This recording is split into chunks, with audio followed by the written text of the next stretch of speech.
Children, you have already learned about the circulatory system in previous classes, and also you learn about circulatory fluid named as blood, its structure and function also very well. Now here I am talking about another circulatory fluid that is called lymph. So what is lymph and how it is formed and what is its function? That is today's topic. Okay, let's study lymphatic system. Lymphatic system consists of lymph vessels and lymph nodes. Of these, first one is about the lymph. What is lymph? Lymph is a circulatory fluid that helps in transportation. So what is lymph? Lymph is a circulatory fluid similar to that of the blood, and it also helps in transportation. You studied about transportation of substances in blood because one of the function of blood is the transportation. Transportation of many substances there, that is including the transportation of oxygen, carbon dioxide and also some vitamins, hormones, etc.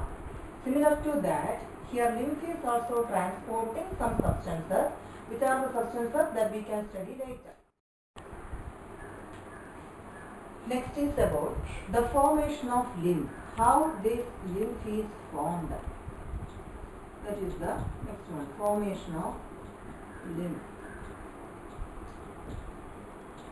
How lymph is formed.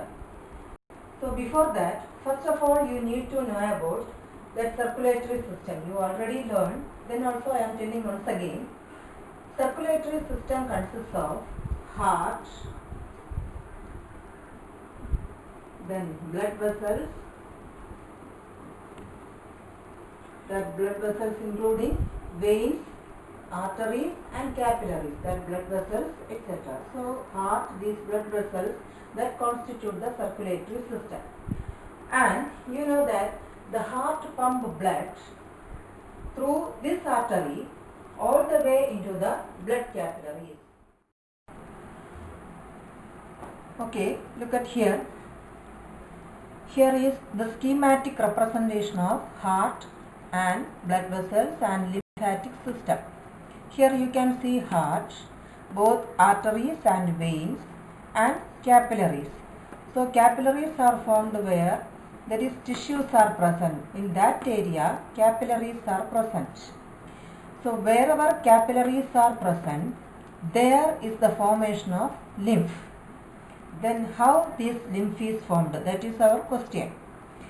The heart, when the heart pumps blood through this artery, you know that here is the heart and here is the artery. This red colored portions are the artery, and from the heart the blood passes through this artery and all the way that reaches where? Into these capillaries.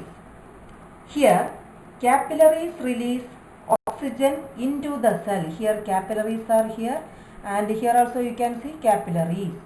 These capillaries release oxygen and also they take that carbon dioxide, because carbon dioxide is a waste.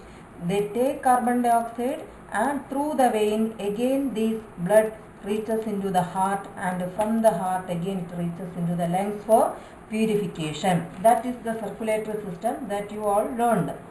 Then that blood goes through the vein and reaches the heart, while blood is passing through the artery. While blood is passing through this artery, it is under high pressure.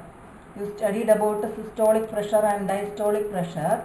So that is, here when this blood passes through this artery, it is under high pressure. And the wall of the capillaries that have pores in it. Here you can see that the blood capillary. These red colored regions are the blood capillaries. Through that blood capillaries, blood is passing. And you know that blood consists of plasma, protein, organic salts, then vitamins, hormones, WBC, etc. So when this blood passes through these capillaries, it is under high pressure.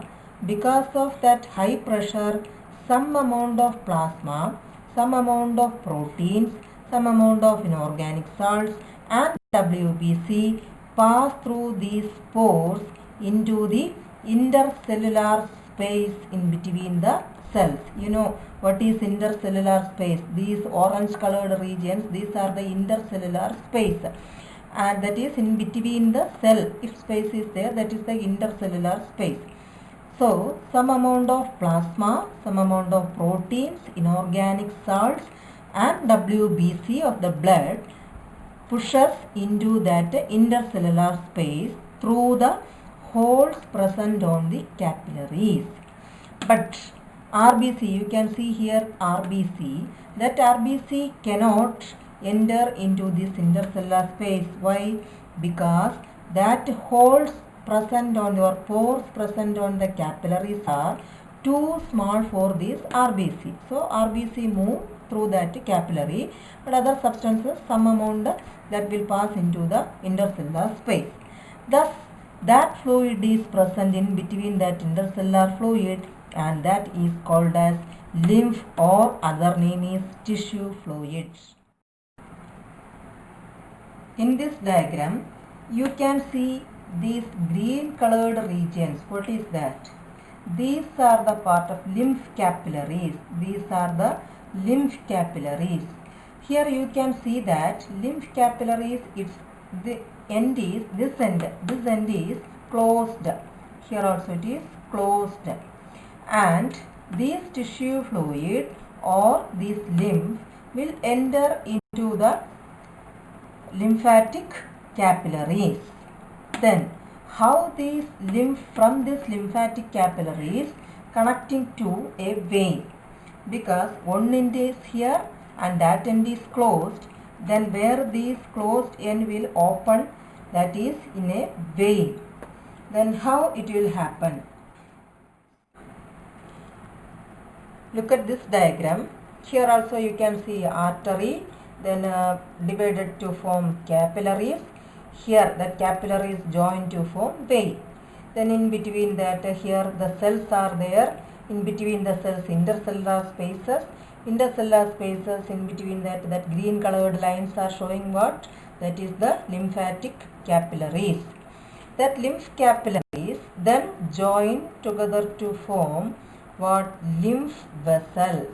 Lymph capillaries join together to form lymph vessel, and that lymph vessel then move towards and connected to vein. Look here, from this lymph capillaries, these lymph move through this lymph vessel and finally it reaches where? Into the vein. That is, these lymph vessels ended with the vein, not to the arteries. Thus, these components of blood again re-enters into the circulatory system through this vein. That is, again the plasma, proteins and other materials re-enters into the circulatory system through the vein. From the artery they are filtering and again through the lymph vessels and finally reaching where? Into the vein. Thus, these materials now reaches where? Into the vein. Then through the vein again it circulates.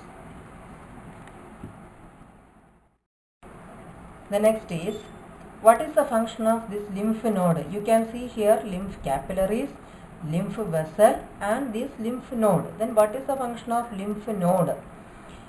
For example, if your tissues are infected by some pathogens like bacteria, if your tissues are infected by some pathogen or bacteria,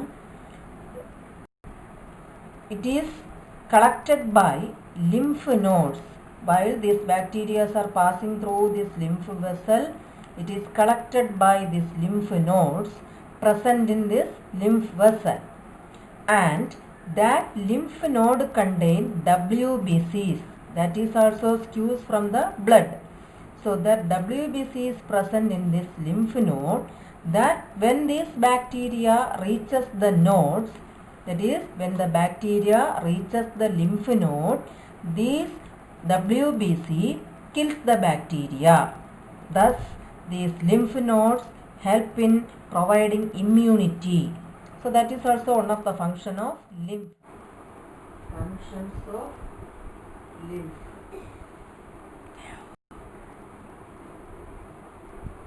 First function is lymph carries digested food.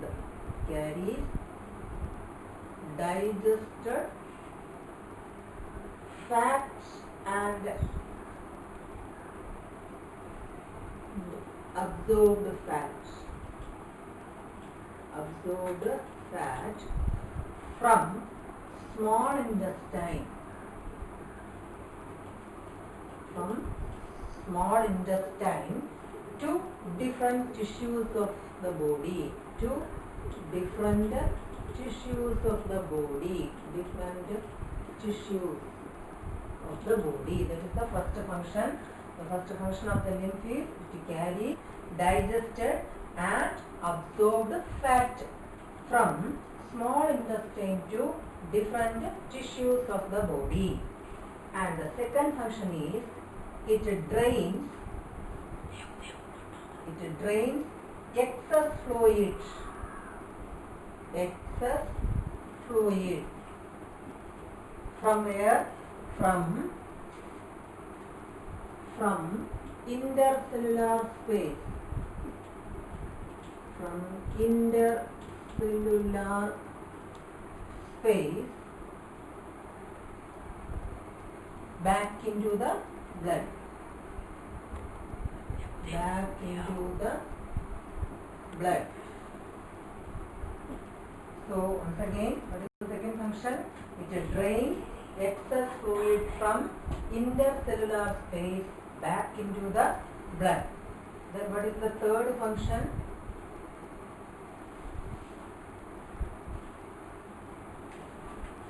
Lymph protects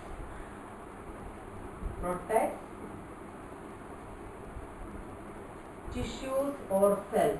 It protects tissues or cells from infection. Or we can say it provides immunity. This lymph protects tissues or cells from infection, or it provides immunity. So these are the functions of lymph.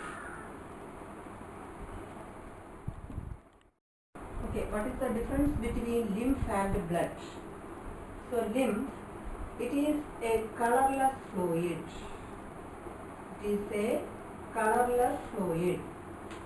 But blood is a colored fluid. Then why it is colorless? Because there is no RBC in lymph.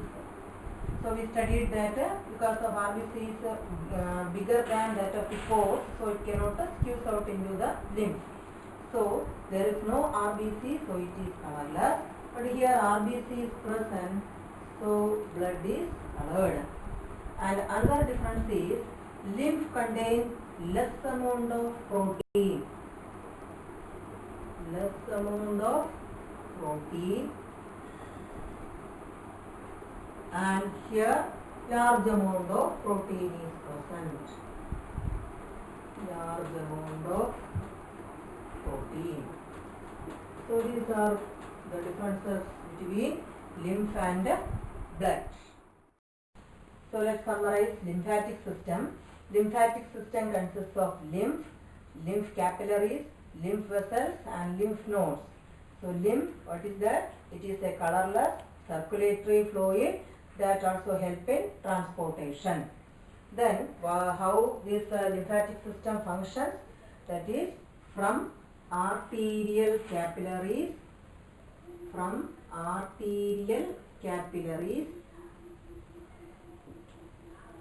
blood reaches where? Into the from arterial capillaries, lymph in the lymph form in the intercellular spaces. Intercellular spaces from the intercellular spaces, this lymph reaches into the lymph capillaries,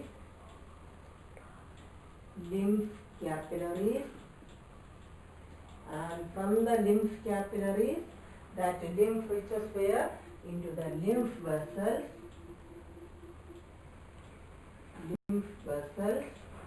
then from the lymph vessels, the lymph reaches where? Into the larger veins, connecting to the larger veins, and from the larger veins, it reaches into the heart. That is the functioning of lymphatic system. From the arterial capillaries, lymph is formed where? In the intercellular spaces. From the intercellular spaces, it reaching into the lymph capillaries. From the capillaries to the lymph vessels. From the lymph vessels into the larger veins. From the larger veins into the heart. Thus, these are the main points related to the topic lymphatic system. Thank you.